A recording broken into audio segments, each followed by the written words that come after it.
கர்த்தாவே இந்த வார்த்தை அப்பா வந்திருக்கிறப்பா பிள்ளைகளோட அடியாரோடு நீர் இடைப்பட போற கிருபைக்காய் தகப்பனே உங்க நன்றியோடு துதிக்கிற ராஜா ஸ்தோத்திரப்பா. என் வார்த்தைகள் அப்பா ஸ்தோத்திர ராஜா அப்பா ஒன்று வெளிப்படாதபடி கர்த்தாவே என் தேவ ஆவியானவர் அப்பா உம்முடைய கர்த்தாவே அடியாரை மறைத்து என் தேவன் அப்பா நீர் இடைப்பட போற கிருபைக்காய் உங்க நன்றியோடு துதிக்கிற ராஜா ஸ்தோத்திரப்பா. பொறுப்பேற்றுக் கொள்ளுங்க, பாதுகாத்து கொள்ளுங்க. இயேசு பிதாவே. இங்க வாசித்த வேத வசனம் என்ன சொல்லுன்னா, நீங்கள் நினையாத நாழிகையிலே மனுஷகுமாரன் வருவார், ஆதலால் நீங்களும் ஆயத்தமாயிருங்கள். நம்ம நினைச்சு பார்க்க மாட்டோம். கடந்த நாட்களில் நாங்கள் ஒரு ஊழியத்துக்கு போயிருக்கும்போது அங்கே ஊழியக்காரர் இந்த வார்த்தை கொண்டு அவர் பேசினார். ஆனாலும் அவர் பேசின வார்த்தைகள் கட்டிலும் கர்த்தர் ஒவ்வொருத்தருக்கு ஒவ்வொரு விதமாய் பேசுவார் என்று நான் விசுவாசிக்கிறேன். அப்போ என்ன சொல்லிக்கிறேன்னா, நீங்கள் நினையாத நாழிகள். அப்போ நம்ம என்ன பண்ணோம்னா, கர்த்தர் வருகிறார் என்று என்ன பண்ணுது வேத வார்த்தை சொல்லுது. எத்தனை ஊழியக்காரங்க சொல்லுறாங்க, 2000 ஆண்டுகளுக்கு முன்பாக கர்த்தர் வருகிறார் என்று என்ன பண்ணுது சொல்லப்படுது. ஆனா எப்போ வருவார்னா அவர் நம்ம நினைச்சு பார்க்க மாட்டோம். அப்ப என்ன பண்ணாரு, திடீர்னு கர்த்தர் என்ன பண்ணாரு வருவார். அவர் எப்படி வருவார்னா, திருடனை போல திருடன் சொல்லிட்டு வருவாரா இல்ல, திடீர்னு வருவார். ஆனா திருடன் வருவான்னு தெரிஞ்சா நம்ம என்ன பண்ணுவோம், ஜாக்கிரதையா இருப்போம். ஆனா நம்ம என்னோ அசால்ட்டா இருக்கிற நேரத்துல என்ன பண்ணுவாரு, திருட வருவோம். அதே மாதிரி கர்த்தர் சொன்னா, நான் திருடனை போல என்ன பண்ணுவேன் வருவேன். அந்த வாசனம் கூட நம்ம வாசிப்பதே 43 திருடன் இன்ன ஜாமத்தில் வருவான் என்று வீட்டு எஜமான் அறிந்திருந்தால், அவன் தெரிஞ்சுன்னு இப்போ வரப்பாருன்னு சொன்னா என்ன பண்ணிருப்பான், ஆயத்தமா இருந்திருப்பான். வீட்டு எஜமானுக்கு அறிந்திருந்தால் அவன் என்ன பண்ணுவான், விழித்திருந்து தன் வீட்டை கண்ணமிட்டு ஒட்ட என்று அறிவீர்கள். அப்போ அவன் என்ன பண்ணான், தூங்க மாட்டான். தூங்கணும்னு சொல்லி நீ திருட வேணாம்னு சொல்ல எனக்கு தூக்கம் வருமா, வரவே வராது. ஆனா அதே மாதிரி தான் மனுஷகுமாரன் திருடனை போல வருவேன்னு சொல்றான். அப்ப நாமளும் என்ன பண்ணா, அதுக்கு ஒவ்வொரு நாள் நம்ம என்ன பண்ணணும், ஆயத்தமா இருக்கணும். அதே மாதிரி ஆயத்தமா இருந்த 10 கன்னிகைகளை பற்றி கூட நம்ம பார்ப்போம். அதே மத்திய எழுதின சுவிசேஷம் 25ஆம் அதிகாரம் 1லிருந்து 4 வசனங்கள் வாசிக்கிறோம்.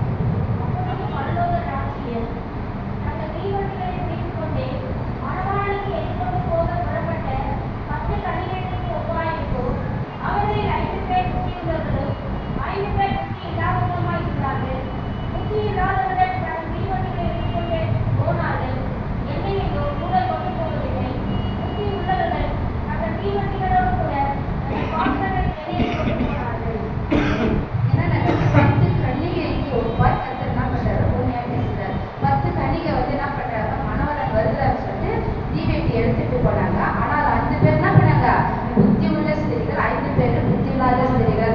இப்ப நம்ம ஒரு இடத்துக்கு போறோம்னா நம்ம என்ன சொல்லிட்டோம், எடுத்துக்கோ நம்ம போறோம் அப்படின்னா நம்ம என்ன பண்ணுவோம் சொல்லுவோம். ஒரு 10 பேர் நம்ம ஒரு இடத்துக்கு போறோம் அப்படின்னா சொல்லுவோம், இதெல்லாம் எடுத்துக்கோ நம்ம போறோம். அப்போ நான் அந்த தியானத்துக்கு கத்துற எனக்கு ஒரு சில வசனங்களை வெளிப்படுத்திட்டாரு. அப்போ அந்த 10 பேர் ஒரு இடம் போற மாதிரி என்ன பண்ணிருப்போம், வான் மட்டும் நம்ம சொல்லியிருக்க மாட்டோம். நம்ம 10 பேர் போற இந்த இடத்துக்கு இதெல்லாம் நமக்கு தேவை, கொண்டுட்டு வாங்க அப்படின்னு சொல்லிட்டு நம்ம சொல்லியிருப்போம். ஆனா அவங்க சொல்லியிருக்கலாம்னு நான் நினைக்கிறேன், சொன்னது. ஆனா அவங்க 5 பேர் புத்தி உள்ளவர்கள். அப்ப 5 பேருக்கு மட்டும் கத்துற அந்த ஞானத்தை கொடுத்தாரு, 5 பேருக்கு கொடுக்கலையா அப்படின்னு சொல்லிட்டு நான் இது பண்ணும்போது அப்போ நான் கட்டி 5 பேர் எல்லாருமே சொல்லியிருப்பாங்க. ஆனா அந்த 5 பேர் ஒரு ஜாக்கிரதை இல்லாத ஒரு அசால்ட்டு தனம், நம்ம போய் பார்த்துக்கலாம் அப்படின்னு சொல்லிட்டு அந்த நேரத்துக்கு நம்ம பார்த்துக்கலாம் அப்படின்னு சொல்லிட்டு என்ன பண்ணாங்க, 5 பேர் தன்னுடைய சுயத்தை நம்ம என்ன பண்ணியிருக்காங்க, அந்த இடத்துக்கு போயிருக்காங்க. மணவாளம் வரட்டும், நம்ம பக்கத்துல எங்கன்னா கடை இருக்கணும், நம்ம போயிட்டு நம்ம வாங்கிக்கலாம் அப்படின்னு சொல்லிட்டு அவங்க என்ன பண்ணியிருக்காங்க நினைச்சிருக்கலாம். அப்போ அதை நாங்கள் இது பண்ணும்போது நம்ம கூட நிறைய நேரத்தில் என்ன பண்ணிக்கிறோம், ஊழியக்காரர் சொல்லுவாரு சீக்கிரம் வாங்கம்மா சீக்கிரம், நம்ம போயிட்டு போனது நம்ம என்ன பண்ணா போறோம் அந்த இடத்துக்கு போய் நம்ம மட்டும் சீக்கிரமா போய் யாரும் நம்ம அது கூட நம்ம நினைப்போம், நான் இப்படிதான் நினைப்பேன்,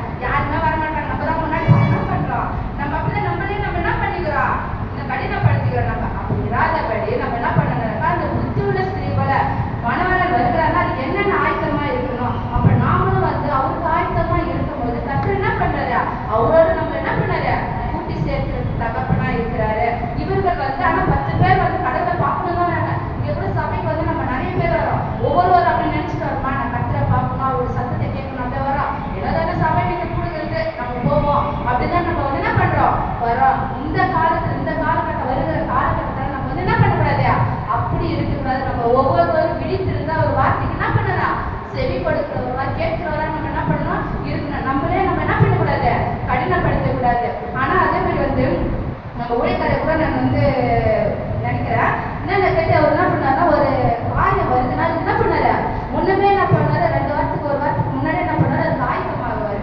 நான் சொல்றேன், என்னப்பா இது இல்லைன்னா இப்பத்துல என்ன பண்ணலாம், அந்த காரியத்தை செய்யப்படும் தான் லாஸ்ட் நேரத்துல நம்ம எது வந்து தவறி விடுகிறோம்னா அந்த நேரத்துக்கு என்ன பண்ண நம்மளுக்கு தெரியும். ஆனா நம்ம என்ன பண்ணோம்னா அந்த நேரத்துக்கு பார்த்துக்கலாம் அப்படின்னு போது நம்ம அந்த அர்ஜென்ட் நம்ம வந்து ஒரு காரியங்களை செய்யும் போது அது ஏதாச்சும் நம்ம என்ன பண்றோம், தவற விடுகிறோம். அப்ப நம்ம முன்னாடி இருந்தே செய்யும் போது அப்ப நமக்கு வந்து என்ன இது செஞ்சிருக்கோம், இது செய்யல, அப்ப அந்த இடத்துல நம்மளுக்குள்ள என்ன வருது, ஒரு ஆலோசனை வருது. அப்ப நாம என்ன பண்ணணும், அதே மாதிரி மணவரன் வருவதற்கு நம்ம ஆயத்தமா இருக்கிறோம். நம்ம என்ன பண்ணணும், நம்மளுக்குள்ள காணப்படுகிற எது எது குறையா இருக்குது, எது நம்ம வந்து கர்த்தரை விட்டு தூரம் போயிருக்கு, நம்ம என்ன பண்ணணும், தன்னை நம்ம என்ன பண்ணணும், ஒவ்வொருவரும் சோதித்து நம்ம அறியும் போது கர்த்தர் வந்து நம்மளுக்கு என்ன பண்ணாரு, அவரோடு நம்மளை சேர்க்கிற தகப்பனா இருக்கிறாரு. அடுத்தது எனக்கு புத்தி உள்ளவர்கள் தங்கள் தீவெட்டிகளோடு கூட தங்கள் பாத்திரங்களில் என்ன பண்ணாங்க, எண்ணெயும் கொண்டு போகிறார்கள். மாணவரன் வர தாமதித்த போது அவர்கள் எல்லோரும் என்ன பண்ணாங்க, நித்திர மயக்கமா இருக்கிறார்கள். நடு ராத்திரி மணவரன் வருகிறார் சொல்லும் போது இவங்க 5 பேர்களுடைய என்னது தீவெட்டி வந்து என்ன பண்ணா அணைய போகுது. அப்ப அவங்க வந்து என்ன பண்ணாங்கன்னா போயிட்டு வந்து அந்த 5 முக்கிய ஸ்திரீகளை போய் கேட்கறாங்க, எங்களுக்கு கொஞ்சம் எண்ணெய் கொடுங்க. அப்ப அவங்க சொல்றாங்க, நம்மள தானே பண்ணுவான், சரி நம்ம 10 பேர் வந்து ஆள் வந்து அட்ஜஸ்ட் பண்ணிப்போம், நம்ம அப்படிதான் நினைப்போம், நம்ம தம்பி கொஞ்சம் வச்சுக்கோ அப்படின்னு சொல்லிட்டு. ஆனா அவங்க அதுதான் வந்து கர்த்தர் வந்து புத்தி உள்ள ஸ்திரீகள் சொல்லிருக்காங்க. அந்த நேரத்துல அவங்களுக்கும் வந்து எண்ணெய் வந்து என்ன பண்ணுது, பத்தாக்குறை நம்மளுக்கு ஆடி நம்மள சொல்றாங்க, எங்களுக்கு வந்து இதை வந்து போதும் எங்களுக்கு இதை வந்து உங்களுக்கு கொடுத்தனா என்னது பத்தாம போயிடும், அதனால நீங்க என்ன பண்ணுங்க, போயிட்டு பக்கத்துல போயிருந்தா வாங்கிக்கோங்க சொல்லிட்டு என்ன பண்ணாங்க. அவங்க சொல்றாங்க, பின்பு மற்ற கனிகளும் வந்து அதுக்குள்ள என்ன பண்ணாங்க, மணவரன் வந்து அவங்க என்ன பண்ணாங்க, உள்ள பிரவேசிச்சுட்டாங்க. அப்ப என்ன பண்ணாங்க, மீதி 5 பேர் வந்து ஆண்டவரே என்ன பண்ணாங்க, எங்களுக்கு திறக்க வேண்டும் என்றார்கள். அதற்கு அவர் உங்களை அறியேன் என்று மெய்யாகவே உங்களுக்கு சொல்லுகிறேன். அப்ப அந்த நேரத்தில் அவர் வரும்போது நம்ம என்ன பண்ண மாட்டாரு, நம்ம அறியல அப்படின்னு சொல்லிடுறாரு. அது நம்ம எப்போது என்ன பண்ணணும், நம்ம ஆயத்தமா இருக்கணும். நம்ம நிறைய பார்க்கிறோம், வேதத்துல வந்து 2 பேர் வந்து என்ன பண்ணாங்க, எதிராளிச்சுன்னு இருப்பாங்க, ஒருத்தவங்க என்ன பண்ணாங்க, எடுத்துக்கொள்ளப்படுவாங்க. அப்போ ஒவ்வொரு நாளும் அவங்க என்ன பண்ணணும், கர்த்தரோடு என்ன பண்ணணும், நம்ம சஞ்சரிக்கிறவர்களா இருக்கணும். ஒவ்வொரு நாள் நம்ம எங்க போனாலும் நம்ம என்ன பண்ணணும், அவரை துதிச்சுட்டு அவரை மகிமைப்படுத்திட்டு போகும்போது கர்த்தர் நம்மளோட இருந்து என்ன பண்ணாரு, வழி நடத்துவாரு.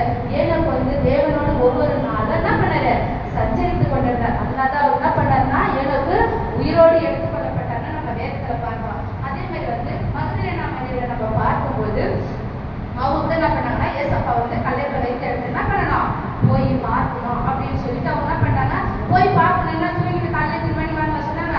அதற்கு உண்டான காரியங்களை அவங்க என்ன பண்ணாங்க, ஆயத்தப்படுத்தி தூபவர்த்தியோ அந்த கந்த போல என்ன பண்றாங்க, அதெல்லாம் அவங்க என்ன பண்றாங்க, நான் வந்து ஏசப்பா பார்க்க போறேன், இதெல்லாம் எடுத்துட்டு போகணும் அப்படின்னு சொல்லிட்டு என்ன பண்றாங்க, அவங்க ஆயத்தத்தோடு வராங்க. அப்ப நாமும் வந்து சபைக்கு வரணும், நம்ம ஏனோ தானோ வராதபடி நம்ம ஒவ்வொரு என்ன பண்ணணும், ஆயத்தத்தோடு வரணும். அப்போ வரும்போது அவங்க என்ன பண்ணாங்கன்னா, அவங்க ஆயத்தத்தோடு வரும்போது தான் கர்த்தர் என்ன பண்றாரு, அவங்களுக்கு தெம்படுறாரு, வெளிப்படுறாரு. அப்ப நாமும் ஒவ்வொரு நாளும் அவர் சமூகத்துக்கு வரும்போது கர்த்தர் என்ன பண்ணுவாரு, நமக்கு தெம்படுவாரு. அவரோடு நம்ம சஞ்சரிக்கும் போது கர்த்தர் என்ன பண்ணுவாரு, நம்ம அவரோடு என்ன பண்ணுவாரு, சேர்த்து கொள்வார்.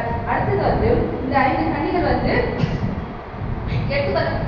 ஆண்டவரோட வந்து போனாங்க. அப்போ வந்து அடுத்து நம்ம பார்க்கும்போது நம்ம அவரோடு நம்ம கடந்து போகும்போது கர்த்தர் நம்மளுடைய காரியங்களில் எதெல்லாம் என்ன பண்ண போறோம், பார்க்க போறோம். நீங்கள் ஆயத்தமா இருக்கும்போது உங்களுக்கு என்னென்ன கொடுக்குறாருன்னா, உங்களுக்கு மீட்பு கொடுக்குறாரு கர்த்தர், கிருபை கொடுக்குறாரு, ரட்சிப்பை கொடுக்குறாரு, இளைப்பாறுதல் கொடுக்குறாரு, அடுத்து வந்து சமாதானம் கொடுக்குறாரு, உங்களுக்கு ஆசீர்வாதம் கொடுக்குறாரு. அப்ப நம்ம அவரோடு நம்ம இருக்கும் பொழுது கர்த்தர் இதெல்லாம் என்ன பண்ணாரு, நமக்கு கொடுக்க வல்லமையுள்ள தேவனா இருக்கிறார். நம்ம சபைக்கு வந்தாலும் ஒரு ஆயத்தத்தோடு வரணும். அதே மாதிரி வந்து நம்ம வந்து ஒரு இடம், இப்போ வந்து நம்ம ஒரு இடத்துக்கு ஊருக்கு போறதுனால நம்ம என்ன பண்றோம், இந்த டைமுக்கு ட்ரெயின் என்ன பண்றோம், ஒரு ஆயத்தத்தோடு நம்ம முன்னாடி என்ன பண்றோம், எடுத்து வச்சு தூக்கமே வராது நம்மளுக்கு. எனக்கு தூக்கம் வராது, எங்க போறேன்னாக்கா நாக்கு சீக்கிரம் எப்போ வெடியும் அப்படின்னு சொல்லி. ஆனா நம்ம அதே வந்து சபைக்கு வரதுன்னா என்ன பண்றோம், அந்த ஒரு அசாத்தித்தனமா நம்ம இருக்கிறோம். அப்ப மனவரம் வருவதற்கு முன்பா நம்ம என்ன பண்ணி இப்பத்திலேருந்து நம்ம என்ன பண்ணணும், சபைக்கு ஒரு நாளைக்கு விட்டுவிடாதபடி ஒவ்வொரு நாளும் சபைக்கு நம்ம என்ன பண்ணணும், ஆயத்தமாய் வருகிறவர்களா இருக்கணும். ஒவ்வொரு நாளும் தேவனோடு நம்ம என்ன பண்ணணும், உறவு வைத்துக் கொள்ள வேண்டும். மனுஷனுடைய உறவுகள் என்ன பண்ண அற்று போகும் வேதம் சொல்கிறது. நாம என்ன பண்றோம்? மனுஷனை தான் தேடி தேடி போடுகிறோம். ஆனா கர்த்தர் என்ன பண்றோம்? தூரம் வச்சோம். எப்பொழுது கர்த்தர் எனக்கு முன்பாக இருக்கிறபடியா நான் அசைக்கப்படுகிறேன் சங்கீதக்காரர் தாவீது சொல்றார். அப்ப எப்பொழுது நம்ம என்ன பண்ணணும்? அவரை மாத்திரம் நம்ம முன்வைத்து நடக்கிறவர்களாய் காணப்படும். அடுத்தது வந்து நம்ம எடுத்தவர்கள் வாசிப்போம். சங்கீதம் 130 3-4.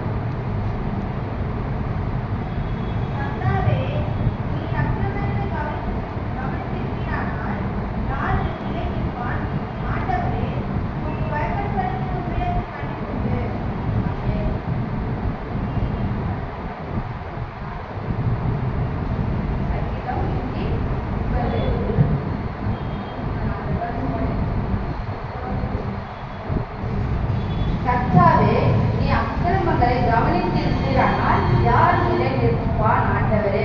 அப்போ வந்து எல்லாருமே வந்து அக்கிரமம் செஞ்சு பாவத்துல தான் நம்ம என்ன பண்றோம்? வாங்கி கொண்டிருக்கோம். ஆனா கர்த்தர் ஒவ்வொரு நாளும் நம்மளுக்கு என்ன பண்றாரு? மன்னிப்பு கொடுக்குறாரு. ஏன்னாக்கா நம்ம வந்து அவருக்கு நம்ம என்ன பண்றோம்? அந்த நேரத்துல கூட என்ன பண்றோம்? பயப்படுறோம். அதுதான் அடுத்த வசனம் சொல்லு, உமக்கு பயப்படும்படிக்கு உம்மிடத்தில் மன்னிப்பு உண்டு. அப்போ ஒவ்வொரு அக்கிரமக்காரனும் என்ன பண்ணணும்? அதுல இருந்து கர்த்தர் இடத்துல என்ன பண்ணணும்? மன்னிப்பு கேட்டு வந்து என்ன பண்ணணும்? அவர்களை மன திரும்புங்க. அது உமக்கு பயப்படும்படி அந்த பயம் இருந்தாலுமே அவங்க என்ன பண்ணுவாங்க? ஆட்டோமேட்டிக்கா என்ன பண்ணாங்க? தன்னுடைய காரியத்திலிருந்து அவங்க வெளிப்படுவாங்க, வெளியே வந்துடுவாங்க. ஆனா நம்ம பயம் இல்லாத இருக்கிறபடினால தான் நமக்கு என்ன பண்ணுது? அக்கிரமத்தினால என்ன பண்ற? இந்த தேசம் தான் அழிக்கப்படுகிறதுன்னு பார்க்கிறோம். அது சில கர்த்தாவே நீர் அக்கிரமங்களை கவனித்திருக்கிறானால் யார் நிலை நிற்பான். ஆனா கர்த்தர் நமக்கு ஒவ்வொருவருக்கும் நம்ம என்ன பண்றாரு? பாவ மன்னிப்பு கொடுக்கிறாரு. பாவ மன்னிப்பு கொடுக்கிறது மாத்திரம் இல்ல, அதிலே வந்து நம்ம வந்து 7 வந்து வாசிக்கும் போது இஸ்ரவேல் கர்த்தரை நம்பியிருப்பதாக கர்த்தரிடத்தில் கிருபையும் அவரிடத்தில் திரளான மீட்பு உண்டு. அவரிடத்துல திரளான மீட்பு உண்டு, ரட்சிப்பு உண்டு, எல்லாமே இருக்குது. அப்ப நாம தான் என்ன பண்ணணும்? அவர்கிட்ட வந்து அதை வந்து பெற்றுக்கொள்ள நம்ம என்ன பண்ணணும்? ஒவ்வொரு நாள் அவருக்கு பயந்து அவருடைய வழிகளில் நம்ம நடக்கும்போது கர்த்தர் நமக்கு என்ன பண்றாரு? ஒரு மீட்பை கொடுத்து நம்ம வந்து ரட்சித்து எல்லா பாவத்துல இருந்து சாபத்துல இருந்து அக்கிரமத்துல இருந்து அவர் என்ன பண்றாரு? நமக்கு மீட்டு எடுத்து அவருடைய ரட்சிப்பை கொடுக்க வல்லமையுள்ள தேவனாய் இருக்கிறார். அடுத்தது வந்து நம்ம வாசிப்போம். அதே வந்து எபிரேயர் 4:16.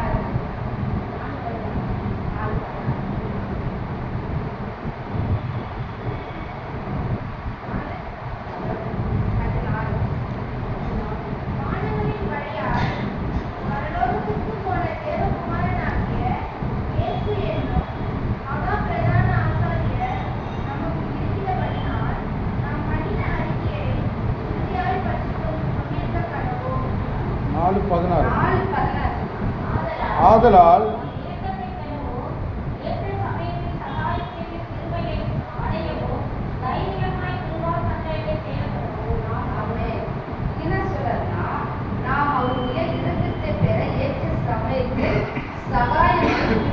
அதேபடி என்ன பண்ணலாம்? தைரியமா அவருடைய சமூகத்தை நம்ம என்ன பண்ணணும்? காத்திருக்கிறவர்களா இருக்கணும். அவருடைய இறக்குதலுக்காக கிருபைகளுக்காக நம்ம என்ன பண்ணணும்? ஒவ்வொரு நாளும் அவர்கிட்ட என்ன பண்ணணும்? நம்ம முற்றிலுமாய் நம்மளை கொடுத்து அவர்கிட்ட பாதத்துல கொடுத்து நம்ம என்ன பண்ணலாம்? அதை அறிக்கை செய்தால் நம்ம என்ன பண்ணலாம்? அவருடைய கிருபை நம்ம நிற்பது நிர்மலமாகாத இருப்பதும் அவருடைய சுத்த கிருபை மாத்திரம். இந்த நாள் கிருபை இல்லாதனாலதான் எத்தனோ பேர் என்ன பண்ணாங்க? விழுந்து போய் விழுந்த இடத்துல இருந்து என்ன பண்ண முடியல? எழுந்து முடியாத இருக்கிறாங்க. ஆனா கர்த்தர் வந்து ஒவ்வொரு நாள் நம்ம மேல இருக்க அந்த கிருபை நிமித்தம் தான் நம்ம என்ன பண்றோம்? நம்ம வந்து நினைச்சிருக்கோம், நம்ம நிற்கிறோம். ஆனா அதனால நம்ம என்ன பண்ணோம்? ஒவ்வொரு நாளும் அவருடைய இறக்கத்துக்காக நம்ம என்ன பண்ணணும்? அவர் இடத்துல வந்து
உங்கள் இருதயம் வந்து கலங்காமலும் பயப்படாமலும்